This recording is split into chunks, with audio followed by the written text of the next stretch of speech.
My name is Paal Nilssen-Love. I'm now having the pleasure of being interviewed by Subradar.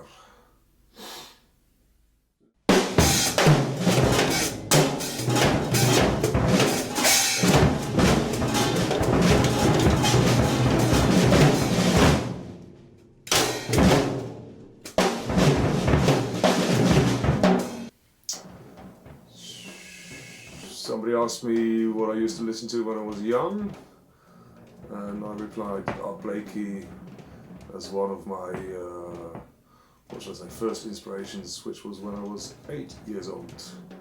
But I mean, I'm listening to tons of different kinds of music, mostly ethnic music. Try to stay updated on what's happening on the scene of improvised music, but I basically take inspiration from any kind of music which I preferably haven't heard before.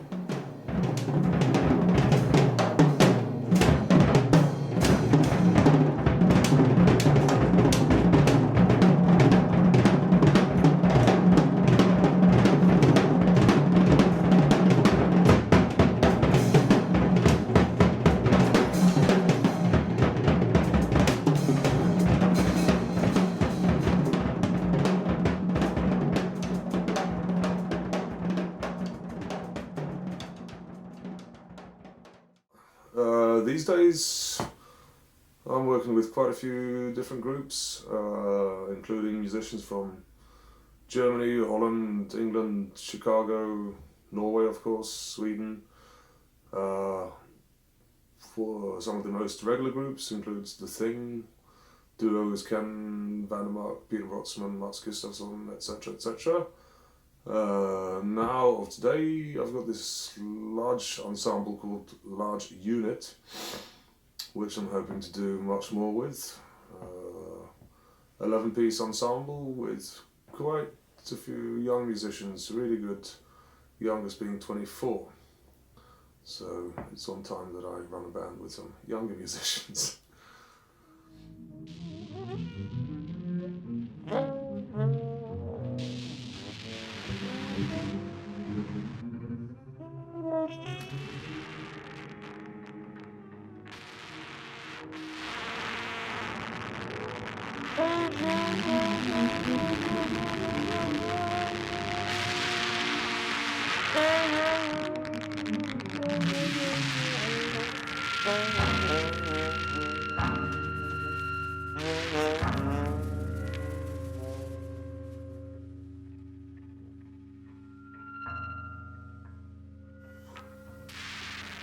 As I said, my main concern when it comes to music, I would say, I'm playing with a lot of players who enjoys a level of high energy, including Peter Brotsman or Mats Gustafsson.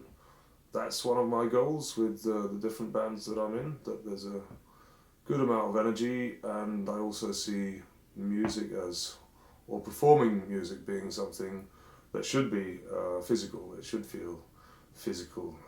Mentally, of course, it can be exhausting, but at least what I see that I want to achieve from the different groups that I'm in on tour, if we by any chance are in a recording studio, that when we walk off stage, that one has been surprised or you've experienced something new from yourself, by the guys that you've been playing with, and whatever interaction happened between you and your fellow musicians.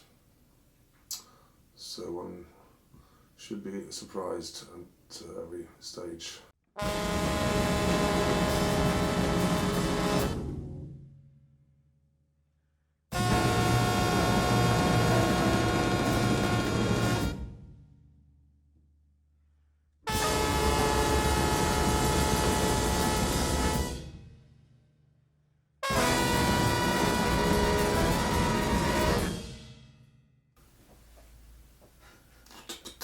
Okay, yeah. These days, things have changed. What should I say? Well, I can't say to the better. There's less and less gigs out there, and continuous struggle finding gigs, venues, presenters that are what should I say, just as crazy or just as dedicated as we are as musicians. In a way, it wasn't easier before, it's not easier now. I was playing in less groups before, doing less gigs because I wasn't that well known, or I don't want to use that term, but still. Now I'm doing a ton of gigs every year, I mean almost 200 gigs, so which is, I would say, inspiring for me. Development, I mean, now playing with Teddy X, Andy Moore, and this group called Lean Left. I've had the pleasure of going to Ethiopia 6 or 7 times. That has changed me quite a bit. Trips to Brazil, Mexico. I would say Brazil changed me, well, more than Mexico, because there's a stronger, what should I say, tradition of the music, or keeping that alive, and not least developing it. I'm doing a lot of the work myself, booking gigs, running a record label. We end up touring in different countries all the bloody time. Instead of several different towns in one country, within the 2 weeks we're touring, it'll be probably 10 different countries, which can be exhausting. But most of the time, you find yourself playing in front of an audience which is just as dedicated as you, and then I mean, that's incredibly inspiring. And I see now that, okay, in Norway there's support money that can take us all over the place. Hopefully it takes us to places where there are people that want to hear the music, and hopefully we as musicians are good about, what should I say, finding more than just that one gig, and to really discover the places that one goes and plays music.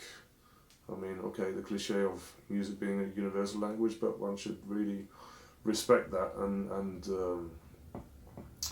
what should I say, spend the energy investigating what's going on around the world.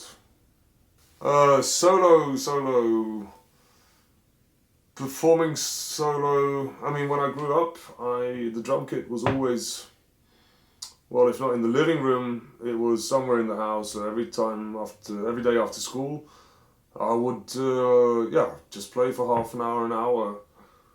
Was never into sort of practicing, which I've taught myself now that is a good thing. But I always approached the drum kit in a sense that one should regard it as music, what you're doing. I mean, when you sit down with the drum kit, it should be fun. You should create some music by yourself, for yourself, or whatever. And last 10-15 years, performing more and more solo every now and then. Now there's even some festivals that want me to perform solo. I always find it intriguing and also extremely challenging, and I think it's important for, I'd say every musician to do so, because you really learn about yourself, who you are as a player, what you've learnt from, what should I say, other players. It strips it down to who you are and what you want to do with your own music and what your own music is. It's something that I not always enjoy doing, but when one gets going, it can be pretty good fun. And in terms of ideas and preparations, I mean, I'll set up the kit with whatever I've got.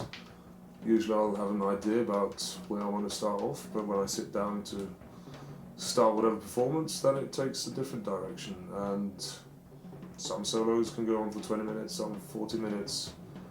And again, as music should be, it's a pretty physical thing to do, and exhausting, but it can feel good. And I think, it's pretty important to do if you want to deal with improvised music or whatever kind of music.